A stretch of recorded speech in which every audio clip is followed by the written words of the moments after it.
A pleasant morning to everybody. On behalf of the EGS Pillay DT campus, I welcome you all for this wonderful webinar jam.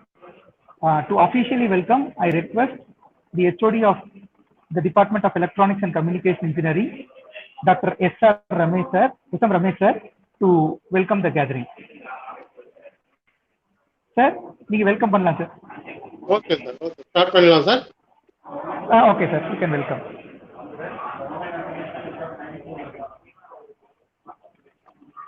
Good morning to all. On behalf of the Department of Electronics and Communication Engineering, I take great pleasure in welcoming you all for this one-day webinar on pedagogy case study based learning. I thank the management and secretary and trust members, CEO and principal for grants in permissions. In this juncture, I welcome the speaker, Engineer T. VivekMurali, proprietor of the SV Infra Builders Trichy. I welcome all my faculty members and participants for this webinar. Now, Dr. Basmanaban sir will officially introduce the speaker. Thank you. A very good morning to one and all gathered here. It's my immense pleasure to introduce our resource person, Mr. T. VivekMurali sir. He is a proprietor of SV Infra Builders, a first generation entrepreneur, a practicing engineer with 10 years of experience in the field of construction industry, specializing in engineering, procurement and construction management of commercial projects up to 5 crores and residential projects up to 1.5 crores, including MEP services, interior and exterior design works. Our resource person did his bachelor's degree in electronics and instrumentation engineering, and he completed his master degree in wireless engineering in UK. Today, he stands before us to deliver the webinar address, Pedagogy Case Study Based Learning. Now, the stage is yours, sir. Please take over the session, sir. Thank you. Thank you, Ramesh sir and Padmanabhan sir. So we'll start with the presentation.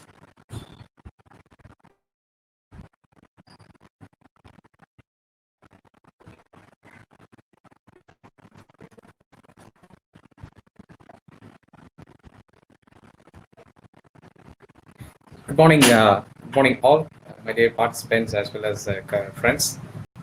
And if you are ready, please type the word ready in the chat box. If you can hear my voice clearly, and if you can see the presentation, pedagogy, case study based learning, please type the word ready in the chat box. That will be a feedback for me, please. Dear participants,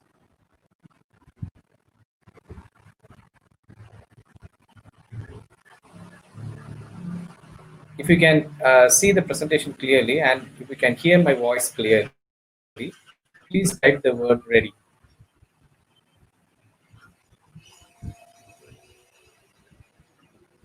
All right. So first, I would like to know how this demography of the attendees. So I will start with the poll. So can you please respond to this poll? I will give you 30 seconds.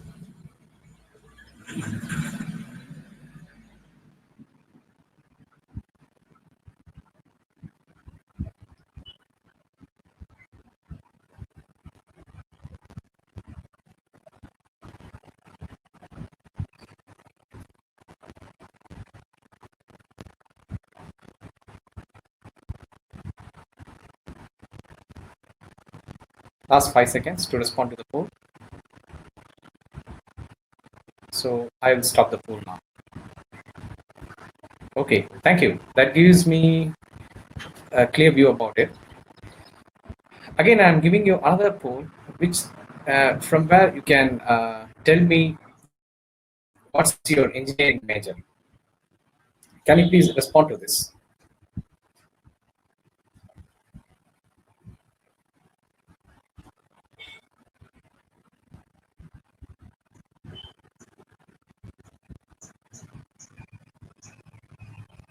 In this poll, I have mentioned only the majors, 4 major branches of engineering: electrical, electronics, mechanical, and civil.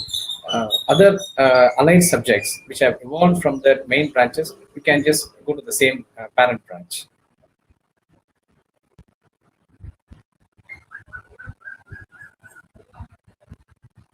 All right. Thank you very much, participants. So, what is pedagogy? Pedagogy means the art of teaching as well as learning.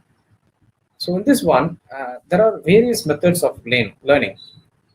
So, the first one is classroom-based learning, which we do in our schools and colleges by delivering lectures and seminars.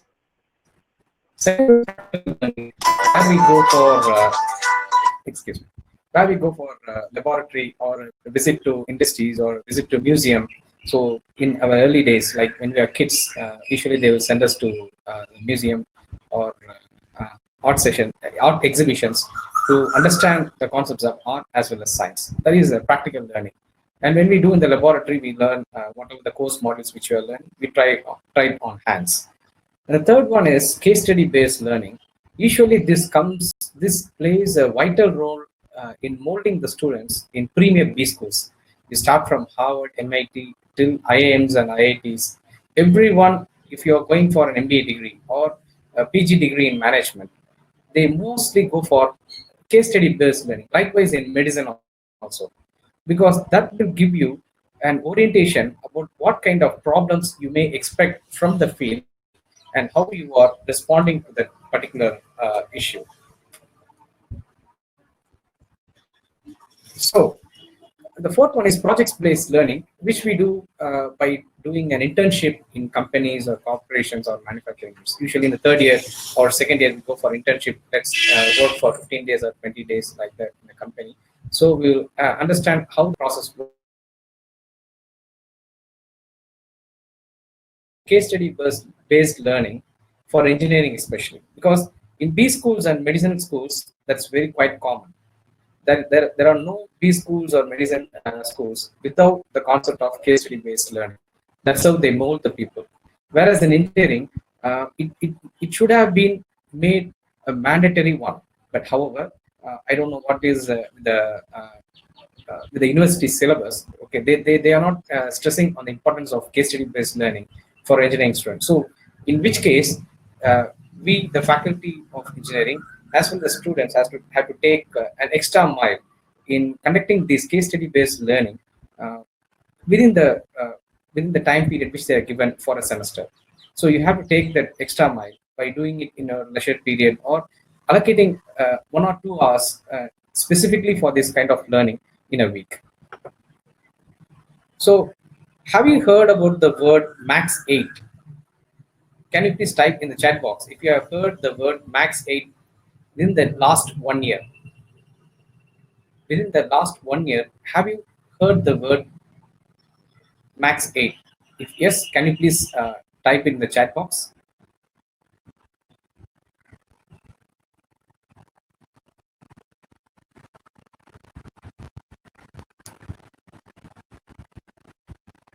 Have you heard the word max 8? Yes or no? Can you please type it in the chat box, in the comment box?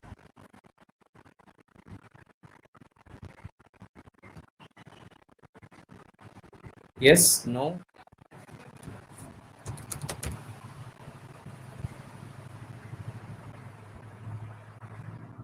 Dear participants, have you heard the word max 8? Right.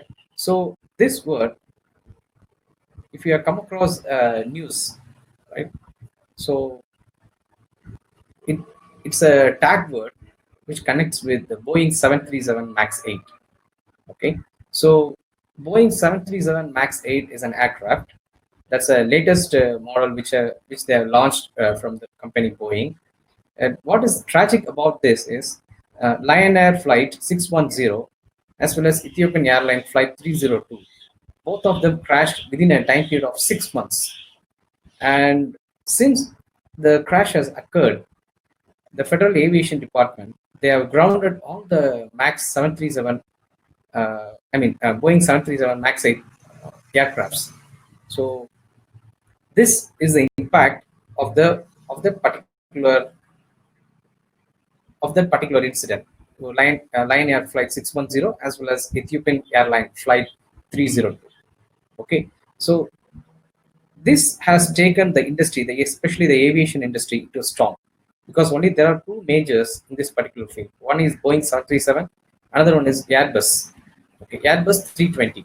Both the series, they are like direct competitors to each other. So when this incident has happened, this has taken toll in the aviation industry, both for the manufacturer as well as for the end users. So let us see, if you type MCAS in your Google, if you can Google MCAS, you will see. Excuse me, sir. If you see MCAS, Maneuvering Characteristics Augmentation System, that is a particular control system law which they have incorporated into the computers of the aircraft. So within typically the aircraft, it has got a decent level of supercomputing system.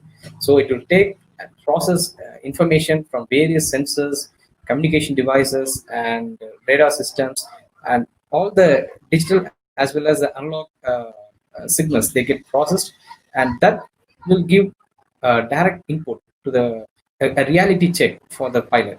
So gone are those days where the pilots, they will see the ground and they will drive they will just pilot the aircraft. Those days are not now. So now just by closing your eyes you can take off and you can land. So that kind of aviation electronics improvement has happened over the past 3 decades. So this MCAS is a Maneuvering Characteristics Augmentation System. So what the Boeing 737, they have bought this control system. First time, it's not the first time, already they have done it for other Boeing flights, okay, but into the passenger category. They have brought this MCAS to the passenger category. So this system, how it acts is, if the angle of attack of the flight increases more than 15 degrees, then obviously it will try to dip the nose downwards. So that action of the aircraft is called pitching. So when your aircraft is taking, this is the angle of attack. So if this angle of attack is more than 15 degrees, right? So that will result in the stall of an aircraft. So what is the stall of an aircraft? That whenever your aircraft is climbing, okay, you are having an angle of attack. If that angle of attack increases more than 10 or 11 degrees itself, instead of creating the lift by using Bernoulli's principle, both the wings, okay, they are the surface area, they are the control surfaces, they provide a lift for the aircraft by means of Bernoulli's principle. But if the angle of attack increases, instead of lifting, suddenly it will drop, because the laminar flow across the wings, okay, that will get chopped off, and instead of that, turbulent airflow will get introduced, and that turbulent airflow, it won't provide the necessary lift for the aircraft. So what will happen? The 20 tons aircraft, suddenly it will try to come down. So that is a stall process. Whenever you are taking off and your angle of attack keeps on increasing, typically a pilot knows he won't exceed 10 degrees of angle of attack. He will gradually build up the climbing rate. Let's say something like 500 feet per second, 1000 feet per second. That is the rate how they increase. So this MCAS system, it is an automated control system. So if the pilot tries to nose up, if the pilot tries to increase the angle of attack more than 10 degrees or up to more than 15 degrees, it will try to pitch down the nose.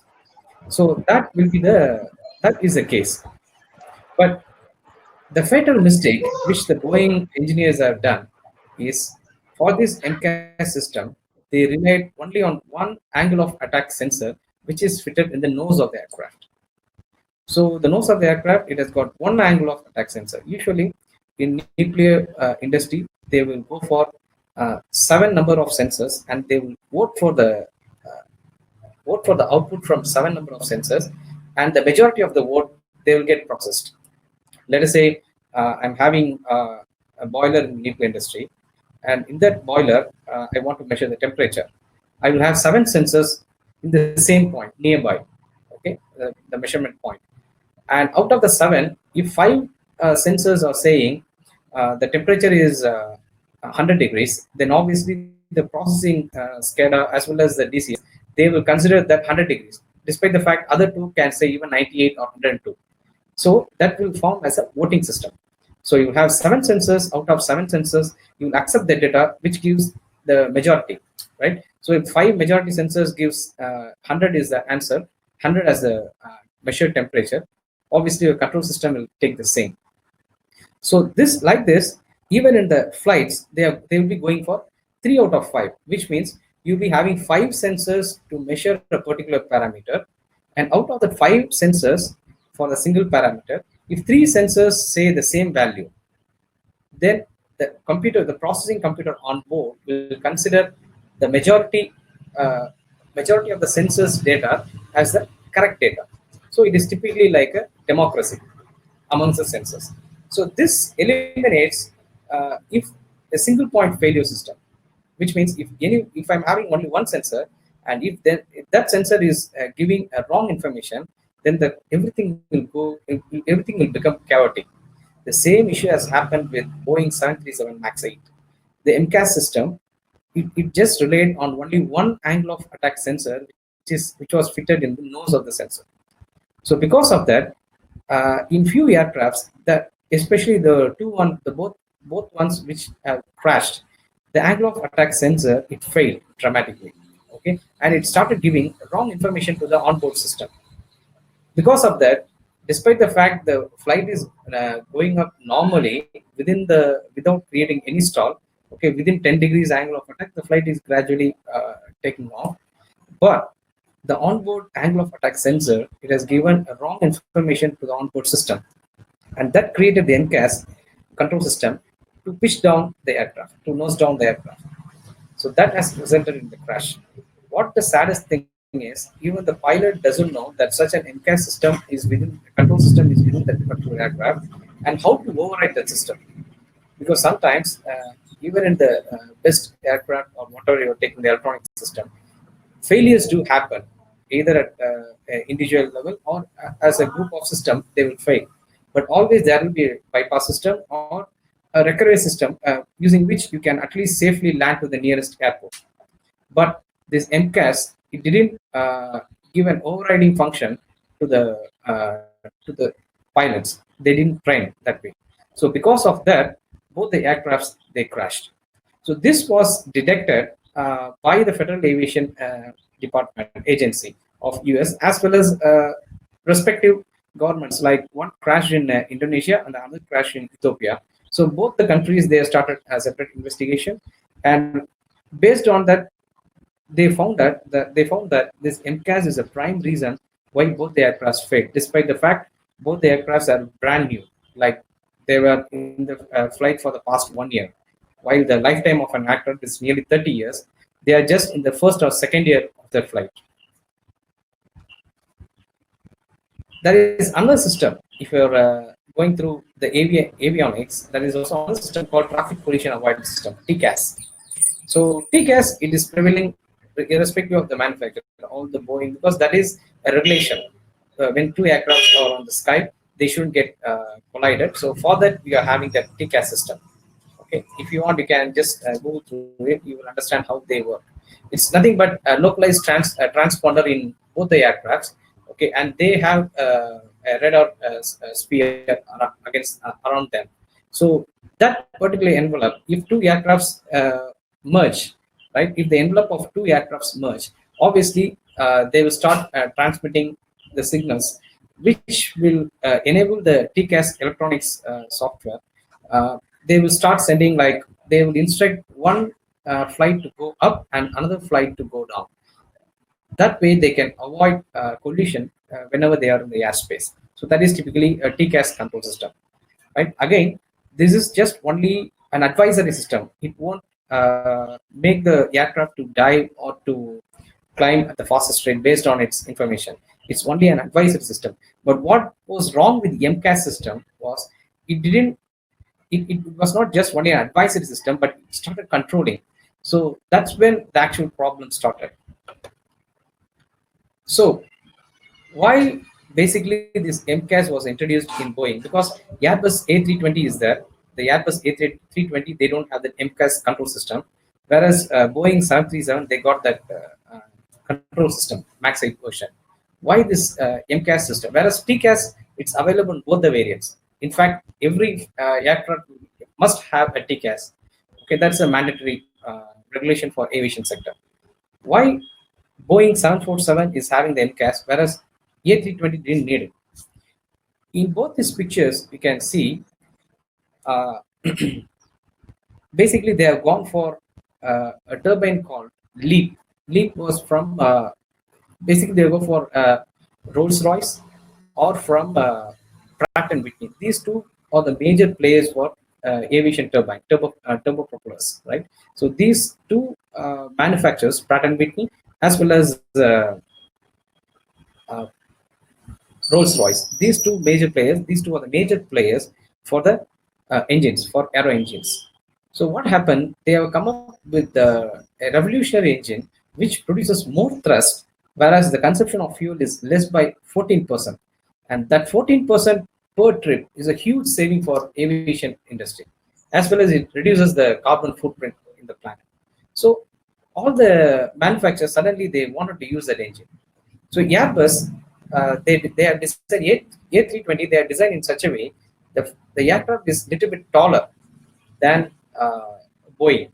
So because of that height, they didn't have any problem fitting the new LEAP engine into it. Whereas if you see the Boeing, you can see in the second image for Boeing 737, that particular turbine, it is just above the aircraft's wing. Okay. Also, they have put it like a ovoid shape, not a regular round shape, because they didn't have the space to put the turbine. Because see, they are only changing the engine because that will bring the cost of the development down, rather than going for a new airframe structure. So both the companies they have decided they are going to use that LEAP engine. So already existing frame is Airbus has got A320 and Boeing has got 737 platform. So in both the airframes, they are going to just change only these turbines. But the problem was created in Boeing because they didn't have the enough height to put that huge engine beneath that wing. So what they have done, they have pushed the engine a little bit forward and they have lifted it above the aircraft's wing. So that way they can accommodate the huge engine for the new model.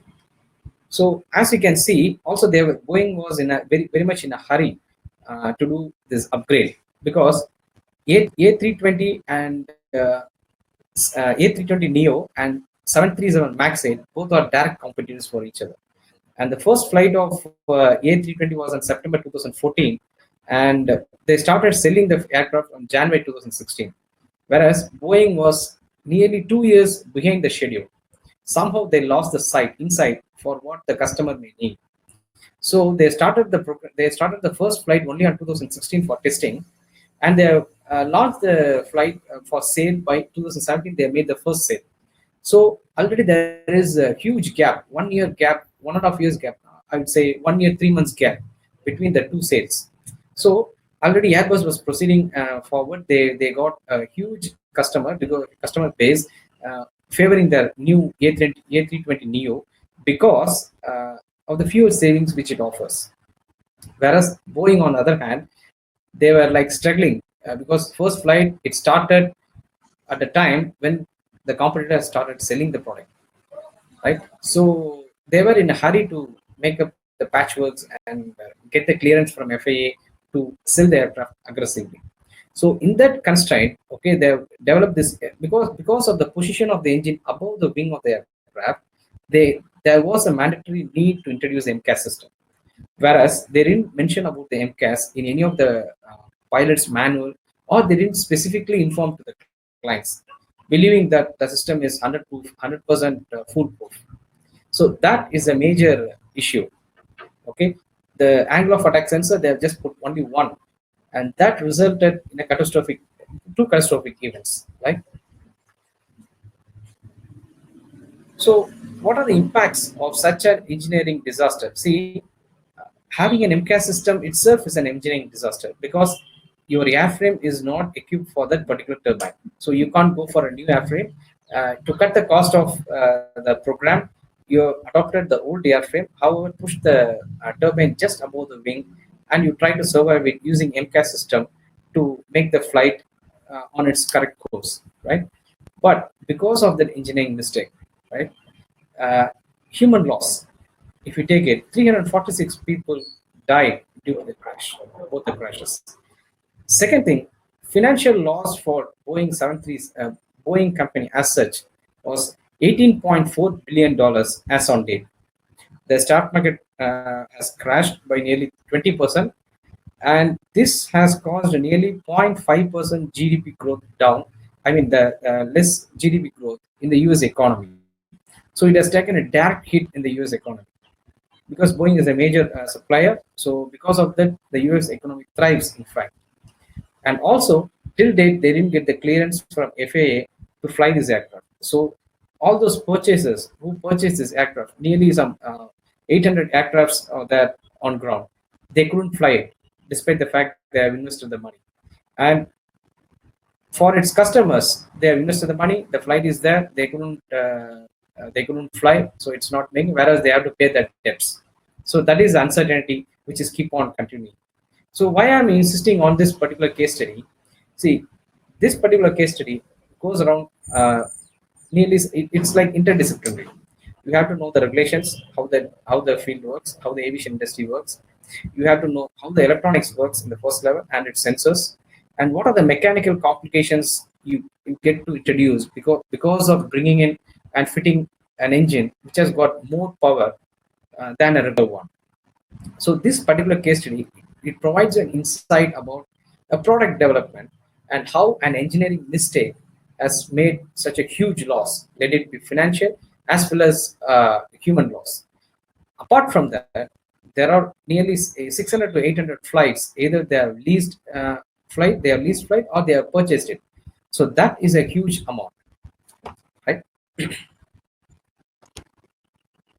So this is a typical case study. So I've taken a case study Max 737 Max 8, and I've discussed pros and cons. What has happened to the flight? How things should have been done? What are the mistakes Boeing company engineers have done? And what is the legal as well as the financial complication which has arisen due to that mistake? So by doing these kinds of case study, what will happen is that the learning process is much enjoyable. See, now, since we are in webinar mode, we couldn't go through a comprehensive feedback session, right? So usually how this is more like very interactive feedback session. Usually I will give you the keyword and you type it and you give me what are the things which has happened in that particular case study. So that is how it evolves. Okay, since it's webinar, that there are no provisions for us to receive the feedback. And so this learning process, it's very enjoyable because you come to know about the latest technology, how it is being implemented in the industry. So everything is available on net. Let it be from the manufacturer's side, or there are a number of technical articles which are written based on this particular case.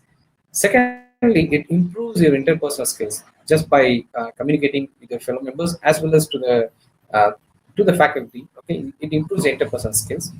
Up to date with product, technology, and process. How a particular industry behaves, how they manufacture the product, everything it's very crystal clear. And also analytical thinking. As I said, see, they have done a proper analytical thinking. Boeing engineers, they have done a good analytical thinking. They have got the aircraft height is small, so there is no space for me to fit the engine beneath the wings. That is 100% correct. And they have come up with an innovative solution saying that my engine will be protruding a little bit front, and I will be increasing height of the engine above the wing. That is 100% acceptable. So the analytical thinking process is 100% correct, and they are foreseen that this will create a stalling process if the angle of attack is high. Okay, that they have thought about it. They are given due regards to every complication which may arise from this issue. However, they failed in only one thing. They didn't provide a redundant sensor, which is an angle of attack sensor, to provide a correct answer to the processing computer, onboard computer. That is only one mistake which they have done and which has proven very costly to Boeing as a company, also for US. Third one, it develops employability skills. See, just by taking a small word and small case study, we come to know across like various parts of the engineering aspect. So like this, you can create n number of topics. Every week we can discuss a topic. So before discussing, we have to equip ourselves. We have to have a thorough knowledge about how the topic evolves, and then we can proceed. Right. So this improves the employability skills for the students. Monetary benefits, as of now, this is just only for case study based learning. You won't get direct monetary benefits. However, if you are going for project based learning, obviously you will also get monetary benefits out of it.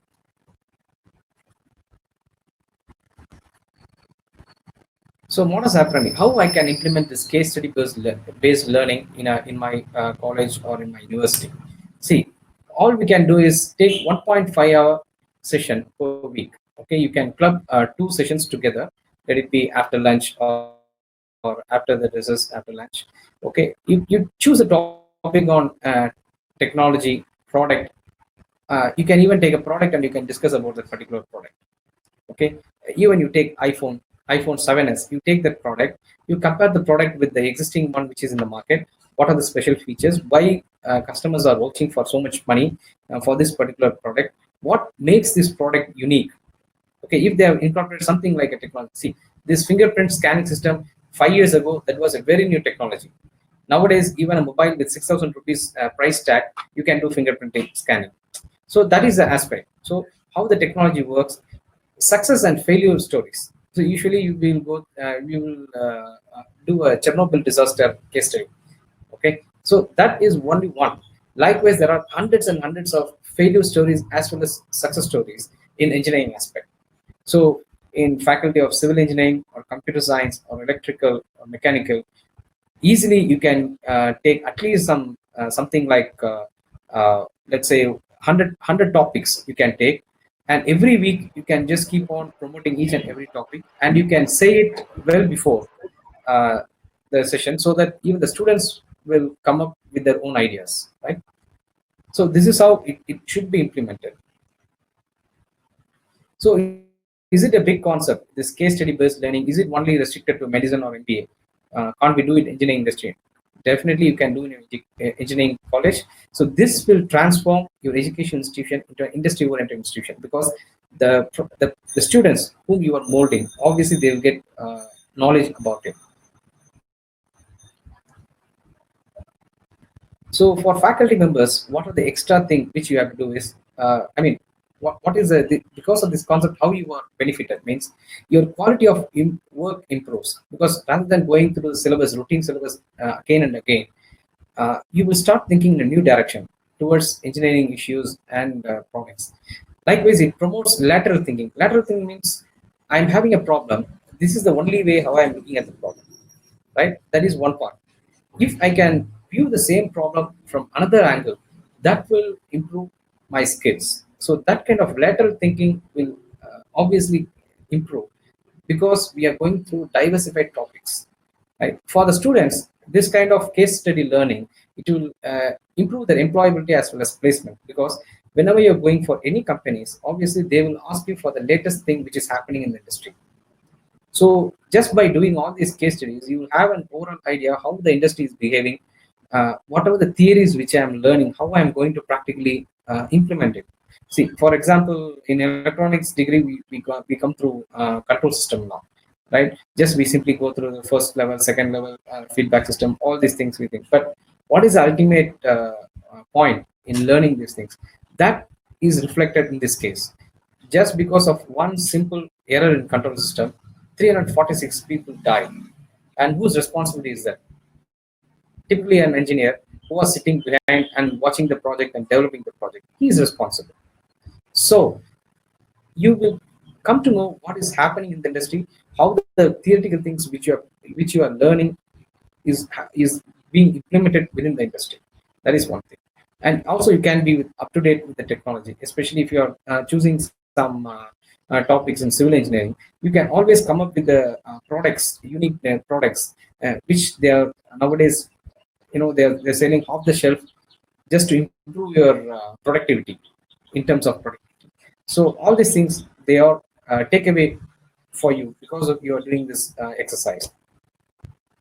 So what are the challenges if I am implementing this case study based learning?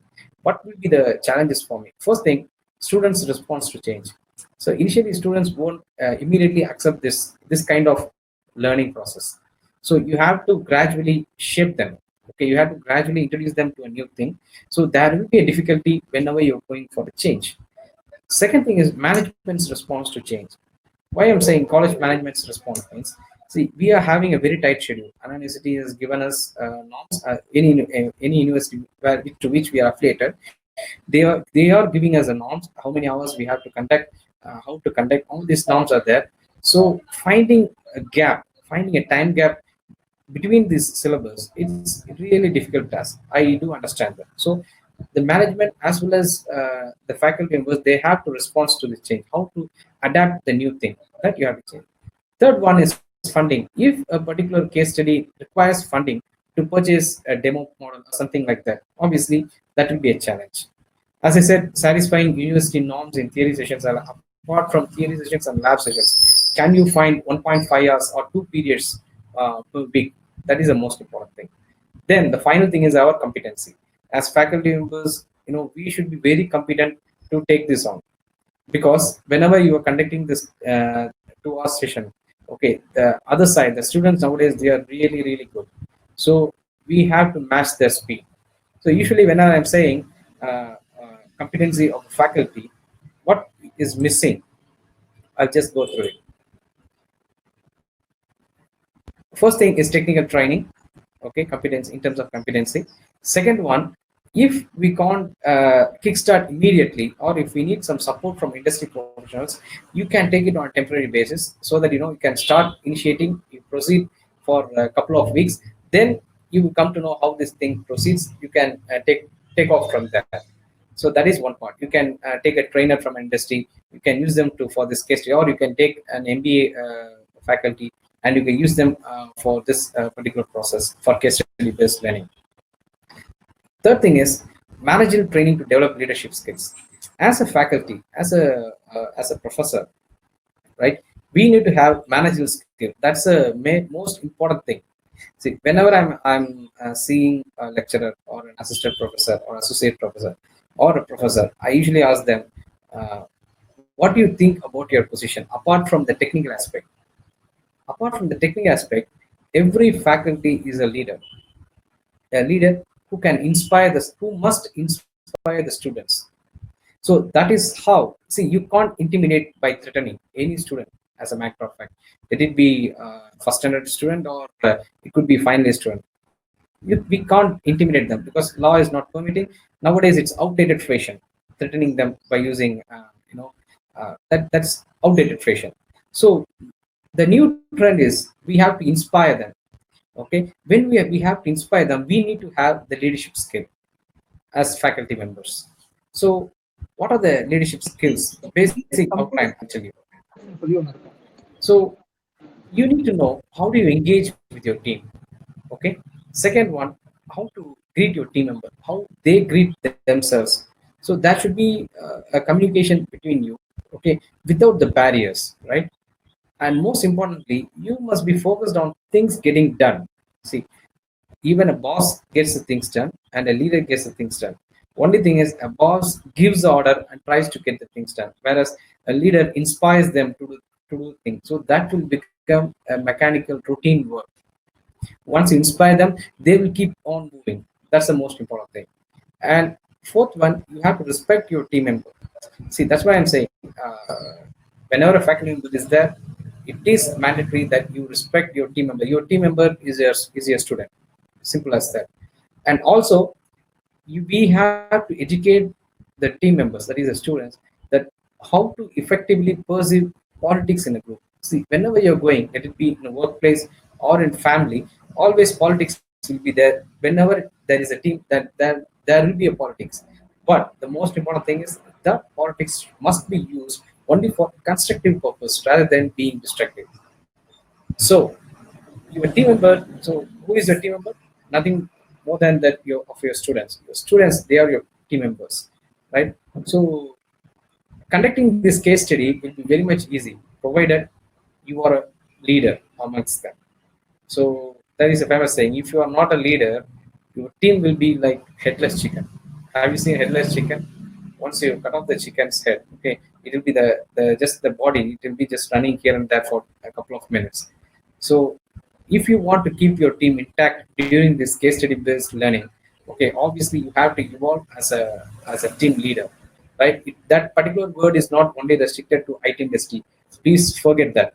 Okay, that is a wrong perception amongst us. Every engineer, he or she must be a team leader at some point of time, or else they can't carry on the work designated to them.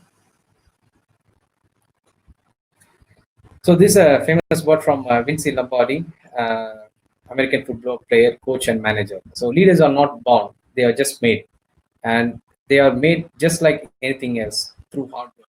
So case study based learning, if you are doing it amongst your students, it is going to be a little bit hard in the first time, because you have to set up, you have to come up with a plan how to run it. You have to initially find out some time. You have to equip yourself by learning. So that's going to take some time. But when you do that, once, that's going to be a very difficult. First time, it's going to be a very difficult task. But when you're going to do it the 10th time, that's going to be an easy work. So trust me, and you can do it. Thank you. And if you have any questions, you may please ask.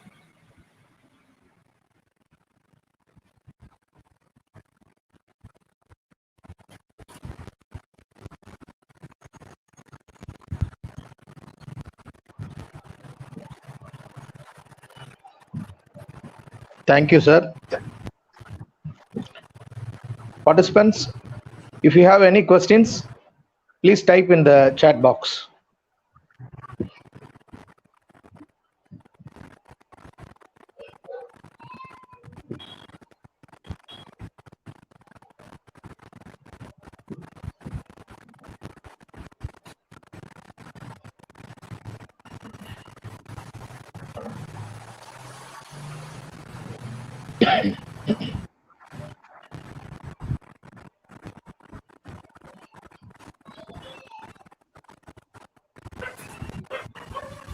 Sir, is there any questions?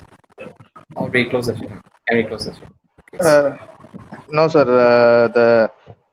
All are giving us a good presentation. No. One query, sir. How Yes, sir, the please. case study can be done? How the case study can be done? Yes, sir. In what sense they are asking, sir? Can you please clarify on that?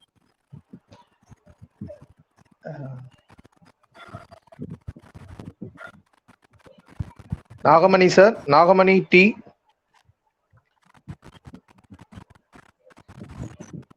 Please type your query in a very clear manner. How case study can be done?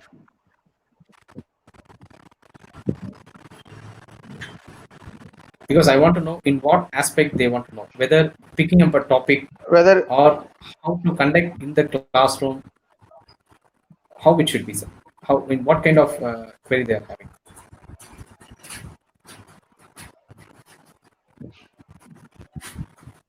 he typed as an architecture subject. Architecture subject. Yes, sir. Okay. Yes, sir. So usually in architecture, B.Arch schools, they go only by case study, like, sir. Especially they take the concepts of any one particular revolutioning design, and they take that design and they discuss why that particular design has been done that way. Either it could be the elevation part of it, how the architect has perceived it, given the concept. See, some buildings, they are like egg shape. Why that particular building is egg shape? What are the complications that is involved when you are going for such an exterior?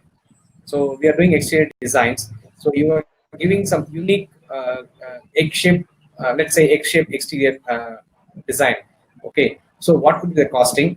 How we are going to proceed with that? whether the interior or exterior contractors, they are willing to do that. What are the structural complications involved when you are doing a unique shape? And finally, what is the budget of the project? And is there any government regulations which prohibit you from doing such a shape? So all these aspects we can discuss, sir. That is the most important part. So any topic you can take it. Okay, in that one you think in a variety of manner. As I said, government regulation must be satisfied. Your what are the designs you are putting? The structural engineer, you should be in a position to design. The exterior contractors, they should be in a position to finish and give that particular shape. And what product finally you are going to use it, because your client will be would want to have that structure for, let's say, 50 years as a unique one. 50 to 70 years he may need it. So in that case, what kind of product you are going to do, and whether it is seismic resistant, whether it is earthquake proof, and how it is going to behave for lightning, sunlight, heavy winds, as well as for storms. So all these aspects we have to think, and then we have to analyze how that particular architect has done that project. Am I clear, sir? Okay, sir. Thank you, sir. So one more query, sir. How to evaluate the students after conducting the case study based learning? Is there any specific procedure, sir? No, sir, we are not evaluating, sir. Typically in case study based learning, we are not evaluating, because either in the first session, let me say, if you are having, let's say 60 students are there, okay, we will probably 60 students are there, I will split them into 12 groups, okay, 5 each, a mixed group, 12 batches I will split up, and they will be sitting in the same classroom, and we will be discussing. So I will be standing in front of the board, and I will giving them only the hints, just like how I said. If I'm saying what is a problem with Max 737, Max 8737, obviously they have to Google it, they have to find it. So it's like a teamwork. The five members batch, they have to come up with the answer. So in that one, I'm sure out of 5, one will be very responsive, one will be totally unresponsive. That is true. But what we are focusing is, if I can train 15 students to think analytically, that is a success. Out of 60 students, if 15 students can think analytically and give a solution for that particular engineering problem, then that is a success for us as a faculty. Later on, the next 45, they will catch up as the time goes on. That's how it works, sir. Okay, sir. Thank you, sir. One more query, sir. What are the different ways that students should change their mindset in our modern technologies? Different ways. Well, see, what are the syllabus which have come across? Okay, they are kind of a little bit outdated when we are comparing with the foreign universities. You even take the syllabus from Singapore Non-Young Technical University or NTS, or you go for Australian universities or UK or US. Okay, when compared with them, our syllabus is lagging behind. We are very much focusing on the basics, whereas we are not thinking what is happening in the latest up to date what is happening in the industry. That we are not focusing. Let us say, for example, 2020 is a year allocated by ITR research group for telecommunications. Okay, they have said we have to launch 5G technology by 2020, whereas we are only near 5G. We haven't exactly completed 5G. Right? Still they are on trial process. Whereas what is happening in our university curriculum, we are still sitting with 16 QAM and 32 QAM. We haven't proceeded more than that. So what is happening? If you are saying I'm taking the concept of MIMO, okay, multiple input, multiple output.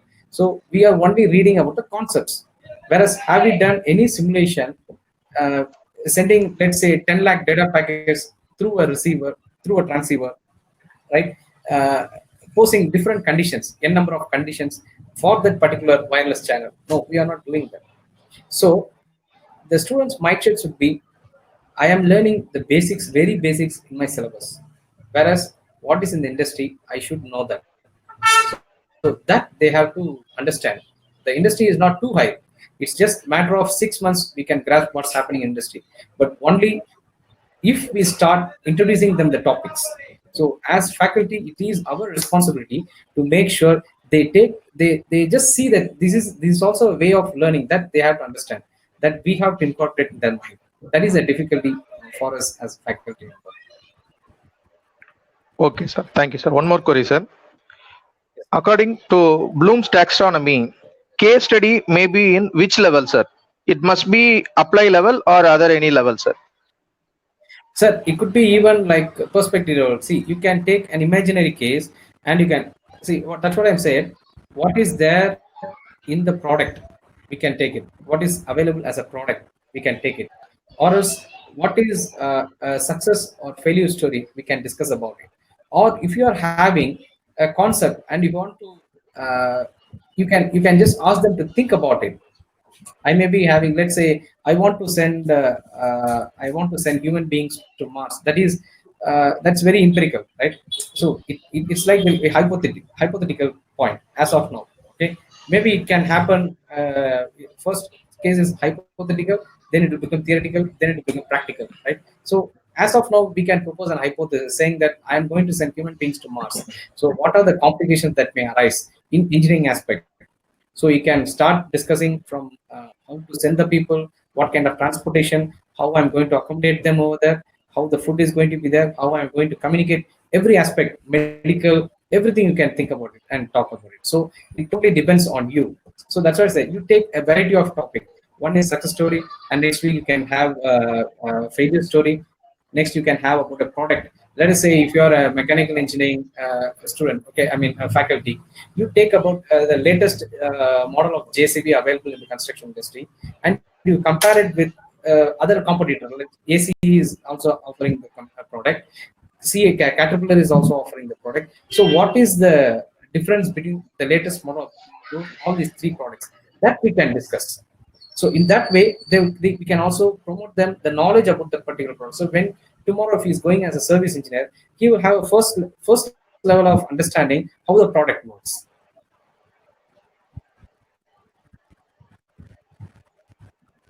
Am I clear, sir? Okay, sir. Thank you, sir. Thank you, sir. Thank you, sir. Thank you. Thank you very much for a nice opportunity. Bye. Thank you, sir. Thank you, sir. Now it's time to vote of thanks. Once again, a very good morning to everyone. I did the great honor to propose the vote of thanks. I am extremely happy to thank our honorable chief guest, Mr. T. VivekMurali, sir, for gracing today's webinar. Thank you, sir, for your very interesting and thought-provoking address. I am privileged to thank our chairman, secretary, CEO, sir, principal, sir, our HOD, sir, for making this event possible. I like to thank our staff members, students, and participants from various colleges. Once again, I thank all for making this webinar as a grand success. Thank you all. Thank you. Thank you. Participants, the feedback link is actually given in the chat box, as well as now you will be redirected directly to the feedback link. Thank you.